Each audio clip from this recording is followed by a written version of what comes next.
How's your coffee? Good?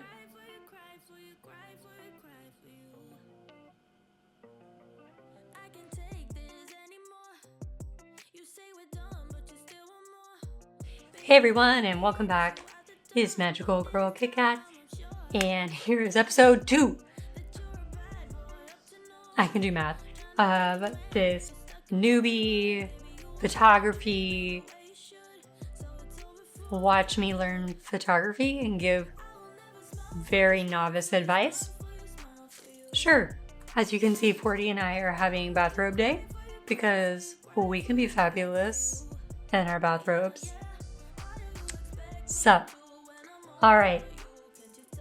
So to get started, all of these photos I found on Pinterest, and the goal was to try and match. So not only poses, which I focused a lot on the first video, to look at lighting, the pose itself, and angles. Those are really important things when you're taking photos. Now, these are not precise, they are not exact.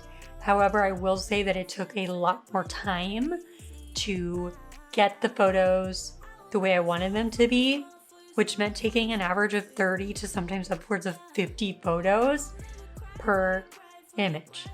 All of the photos that I took for this were on an iPhone 13, this bad boy right here, and edited on my iPhone.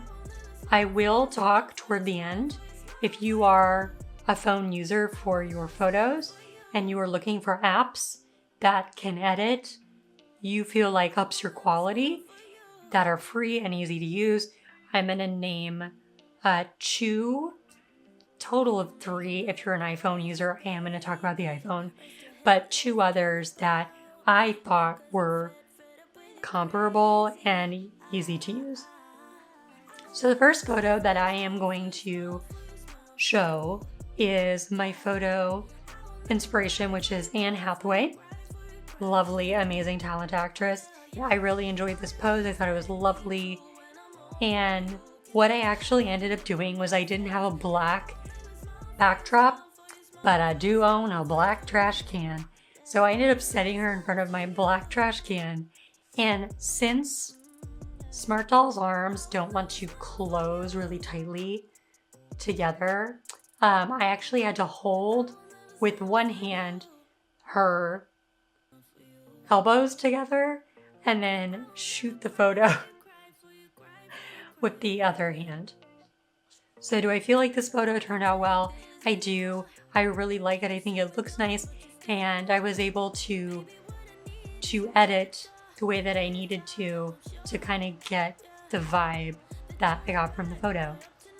Another one that was fun and a challenge was this image of this woman with hair covering the majority of her face. I used Kiri for this and had her laying on the rug behind me in the living room and just trying really hard to get the angle right, to where we have enough coverage of hair across the face and that the lighting worked. I have a light, this guy that I use to take photos is the Viltrox VL16 2T. It is about $35-$40 on Amazon, and it has these magnetic covers. It comes with 3 different colored heads, white, green, and red. So if you want to kind of change up the lighting and you're not wanting to use an app for that, like Lightroom, to adjust your lighting colors, then this is a really great tool. I use it and used it for every single photo that I took for this series. It also has this little knob in the back. If I go ahead and turn it on, I can actually change the brightness or how dim the light is. So for this specific photo of Kiri, I had to focus on lighting and the angle at which I was pointing the camera down on top of her. to try to get the right look. And the other thing that was interesting is I really relied on the use of vignette, which is a light feature, which is available on any of the apps that we're going to talk about today, but it will either darken the edges, or you can do a reverse vignette where it lightens and brightens. And I did two variations of this photo. I did where the edges are really, really bright in one, and then the other where the edges are really solid black. And I really liked both of them. I think that the one with the darker edges is more true to the photo, the inspiration photo, but I arguably say that the light one is my favorite. I love all these photos. I don't think that there was any that I didn't like, but there are some that I liked more than others. And this Kiri one is one of my all-time favorite photos I've ever taken. I just love it. The other one that I took, 40, this is 40 sitting with her leg kind of partially up. Here's the inspo photo. And I knew that Smart Doll wasn't going to be able to get the leg as far up or maybe the arm as far around as I wanted, but I still really liked the pose. I thought it was interesting, and I liked that it was very much a grayscale photo. I don't play a lot with grayscales or black and whites, but I wanted to in this particular challenge. I just used a very general monochrome for this, and then adjusted my lights and shadows to make sure that I didn't have too much shadow on the face, on the body. I didn't want the wall to come across as being too dark, so it matched pretty closely to what the original image looked. I took these photos in two parts. So the first 3 photos that I showed, I took back in November, and this was before I knew of a couple features on the iPhone that are edit options. For the next 4 photos, I am also going to show the photo with the edit feature that I used in case you're playing around on your iPhone, you're an iPhone user, and you want to be able to use the same effect. So the first one is a silhouette. The first time I've taken a silhouette photo using Val. Here's the inspiration image. And I'm gonna go ahead and include a process video. I didn't start to film my process or what I was doing until I started taking photos again within the last few days to finish up this video. So I'm gonna go ahead and insert that, and I'll tell you a little bit about what I was doing and what I found helpful. Enjoy. So I'm gonna go ahead and insert the photo so you can see what I'm trying to recreate. And I'm in an all dark room with this buddy.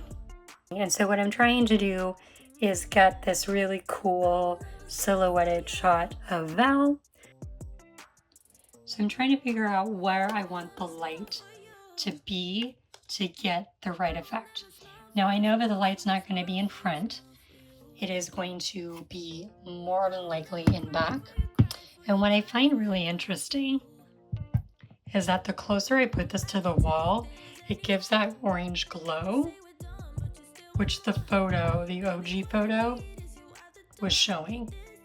So I'm gonna try to do this without my hand being in the way, and then maybe with some editing, since I can kind of change the colors, I might be able to make it look a more warm tone. So we'll take a few photos, I'll do some editing, and we'll see how the final shot comes out. So here's the final photo, or what I thought was the good photo for the Val silhouette. And what I will say for this picture is, man, getting the lighting to work. This was arguably the most challenging lighting photo there was. Angle wasn't so much of a problem as it was getting the light right. And I think the thing that helped me the most was taking that CJ sweater and covering the light and getting that orange glow. I also was like getting real crazy with the light. I was like putting it between her legs at one point, facing the wall, putting it in between her legs facing up, like lighting her face. I I had her kneeling down, standing up.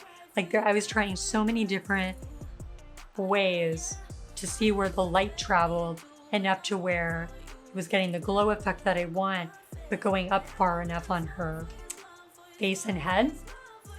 I wanted to accomplish this using the basic functions that are programmed into the phone or programmed into Lightroom, the basic unpaid version, or Instagram, if you were to edit your photos on Instagram.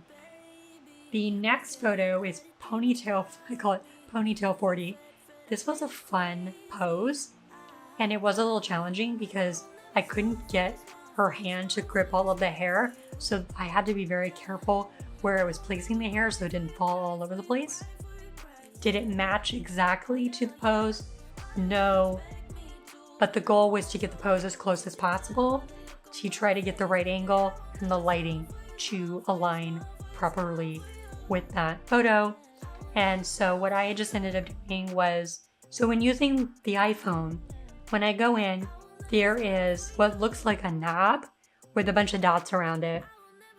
And next to that are filter settings, which is like 3 circles that are overlapping. What I did was I went into the filters and I went over to Noir. They have Noir, Silver Tone, and Mono. And I believe for this photo, I ended up using Noir, which I like. Had a little bit more of that darkness to it instead of a gray scale. All I had to do was use a filter. Now, if you use a filter, you can still go select the knob with the lights, the knob with the dots around it, and you can even change the settings there. So if you like the default setting of Mono or Noir, whichever one that you select, you can just leave it as is. Or if you want to go in, change the exposure, the brilliance, the highlights, the shadows, any of those things, you can edit it even further to get the look that you were wanting. Like I said, a lot of this is playing with it and seeing what you like. It's very much subjective. So I have Kiri with her hands in her hair, and trying to get that pose to work well was difficult because you're trying to get the nose as close to the inner arm as possible. I ended up using Mono. So this is one of those filtered settings in the iPhone for that. But I did notice with Mono that the shadows were a little bit too dark and I wanted to lighten those. And so in order to do that, I went back in to the setting with the knob, with the dots, and I changed up my shadows, my highlights to give it more of a grayscale look than any super harsh shadows, because the photo doesn't have super significant harsh shadows. This was also another challenging one to get the light angled correctly because it just kept showing shadows of Kiri.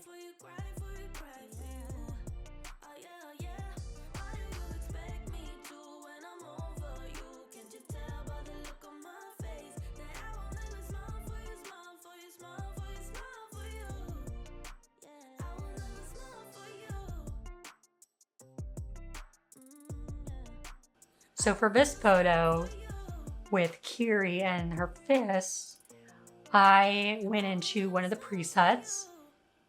This is when you go in to edit the photos on the iPhone, it sets you, the default is this cube around a sphere. And that is where you can go ahead and there's like different settings, natural light, studio light, and they have these settings called stage light, mono. And this was really cool because what it did was really intensified the blacks and it made the background jet black without me having to put a backdrop up or use my trash can again. And then like I can with any of the other photos, I didn't want it to be so jet black. So I went in and made a couple of fine-tune edits to get it to the range where I wanted it to be. And then I did the reverse For the photo with Jen leaning back, I used high key light mono, which does the reverse. It makes it white, a bright white background. Now this pose was challenging because again, there are limitations when posing the smart doll. And with the high key light mono, I didn't want it to be super bright white because the background in the original photo has some gray tones in it. So I went ahead and went in and edited so that way the background wasn't stark white. Hey y'all, it's my girl Indy here, and I just wanted to pop in because I realized when I was filming this video that I may be giving the impression that she wasn't included for photos because of her skin color, meaning that perhaps it was more difficult to photograph her. I want to let you know that was a choice that I made, and it has nothing to do with the level of difficulty taking her photos, because I have no issue taking her photos. She photographs extremely well. She was not included because part 3 is going to be featuring her specifically. I am going to be using tools and clothing in really interesting, artful ways. So she is going to be starring in that along with Miss Tess. And then she's also going to be the star of a collab that is coming up in April. So Indy has got a lot of great things coming her way. So anyway, love ya. She's a babe. So lastly, I said we would talk about apps where you can edit similar to an iPhone. Most of us are smartphone users, and I hear a lot of people say that they don't use cameras, like a traditional camera, that they use the cameras that are on their phone. So what I ended up doing was I took a photo of Fortitude. I will insert the original unedited photo of her. What I ended up doing was I went in and then my camera died. So basically what I'm doing is showing you the edits in Lightroom, Instagram, and the iPhone. How they were all pretty similar in terms of the effects that I was getting. I would say if I were to rank them by favorite, I really do like the iPhone. I think it's a really good quality product, and the built-in editing tools are pretty freaking amazing. So I rate that as my first favorite, followed by Lightroom. I was very impressed by just the free Lightroom that's available to download. It's $4.99 a month.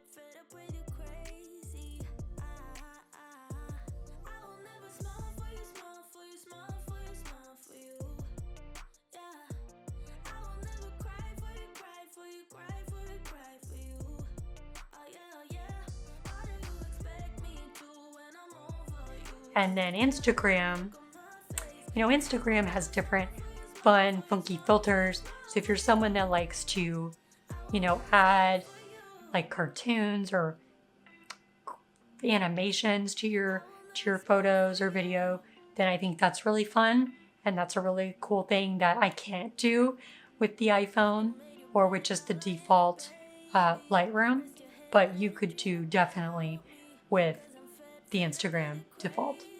I do use portrait mode. Portrait mode is my favorite way to take photos. It is kind of how most photographers take photos, and with portrait mode, you're blurring out the background, right? You're focusing on your subject. So I hope that you found this somewhat helpful. Like I said, I am not an expert. I'm not here to become an expert or to be like a photography teacher. Not in my cards. I just thought, I learn something new every time I've done one of these videos, and every time I do photos of the girls, there's something new that I didn't do that I'm now using. And I think that's important, and that's how we grow as artists in any way, is you have to keep trying. And sometimes it's trying out new things, adding new tools such as a light, or experimenting with different editing options as well. I love you all lots. stay safe, stay warm, have fun, and you know, you do you. You do you. If you didn't agree with something in my video, that is okay. There's a million different ways to do this, and I am not an expert. So, do what makes you happy. 40 and I will see you on the flip side. Peace out, bean sprouts. Bye.